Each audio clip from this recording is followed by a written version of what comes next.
తిరువనంతపురంలో అనంత పద్మనాభ స్వామి ఆలయంలో 6వ గదిని ఎందుకు తెరవలేదు? అసలు ఆ గదిలో ఏముంది? నాగబంధనం అంటే ఏమిటి? నాగబంధనాన్ని విప్పడానికి ఏం చేయాలి? ఆలయాన్ని ఎవరు కట్టించారు? ఆ ఋషికి పిల్లాడికి ఉన్న సంబంధం ఏమిటి? ఇదివరకు దొరికిన బంగారాన్ని ఏం చేశారు? తెలుసుకుందాం రండి. Welcome back to Telugu reality.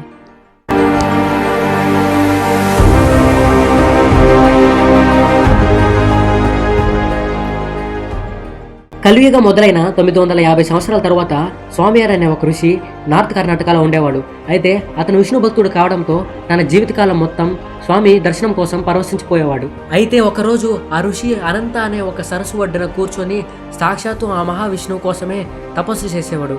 అయితే అలా నిమగ్నం అయిపోయిన ఆ ఋషి ఒక చిన్న పిల్లాడి గొంతు వింటాడు. అప్పుడు ఆ ఋషి కళ్ళు తెరిచి, ఎవరు బాబు నువ్వు?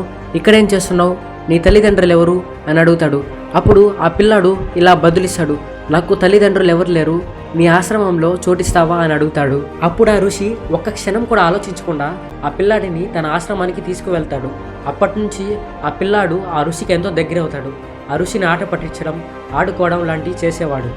అలా కొన్ని రోజుల తర్వాత ఆ ఋషి ఆ పిల్లాడితో ఇలా అడుగుతాడు, నాతో ఎప్పుడు ఇలాగే ఉండిపోతావా అని అడుగుతాడు. అప్పుడు ఆ పిల్లాడు, నా మీద కోపం చూపించిన నాళ్ళు నీతోనే ఉంటాను, నా మీద కోపం కానీ చూపిస్తే నిన్ను వదిలి వెళ్ళిపోతాను అని చెప్తాడు. అప్పుడు ఆ ఋషి మెల్లగా నవ్వి సరే అంటాడు. అయితే ఒకరోజు మధ్యాహ్నం ఆ పిల్లాడు శాలిగ్రామ రాయిని నోట్లో పెట్టుకుంటాడు. శాలిగ్రామ రాయి అంటే ఋషులకు ఎంతో పవిత్రవంతమైంది. ఎందుకంటే దాని సాక్షాత్తం శివుడితో పోలుస్తారు.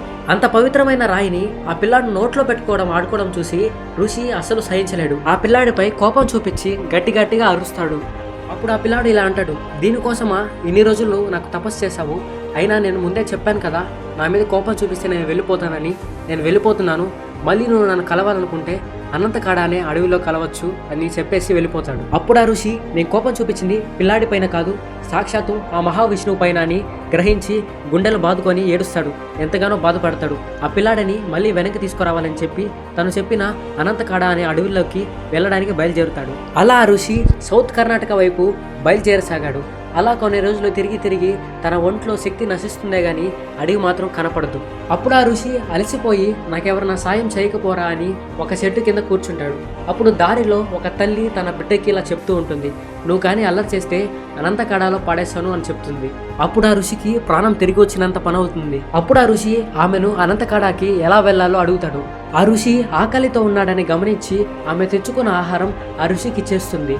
ఆ ఋషి ఆ ఆహారం ఆరగిచ్చి అనంతకాడకు బయలుదేరసాగుతాడు. అడవికి చేరుకున్న ఆ ఋషి ఆ పిల్లాడు కోసం వెతుకుతాడు. ఆ పిల్లాడు ఒక చెట్టు కింద నవ్వుతూ కనిపిస్తాడు. ఆ ఋషి ఆ పిల్లాడి వైపు పరిగెత్తాడు. అప్పుడు ఆ పిల్లాడు మాయమైపోయి శేషు పాన్పుపై సేత తీరుతున్న విష్ణువులాగా కనిపిస్తాడు. ఆ రూపాన్ని చూసి ఆ ఋషి పరవశించిపోతాడు. తన జన్మ ధన్యమైపోయిందని సంతోషపడతాడు. అప్పుడు ఆ ఋషి, స్వామి మీరెలా ఉంటే మీకు గుడి ఎలా కట్టను అని అడుగుతాడు. అప్పుడు ఆ స్వామివారు తన ఎత్తుని తగ్గించి చిన్నదవుతాడు. అప్పుడు అక్కడ గుడి కడతారు. ఇక్కడ వరకు చూసారంటే మీకు నచ్చినట్టే కదా. ప్లీజ్ సబ్స్క్రైబ్ చేసుకొని సపోర్ట్ చేయండి.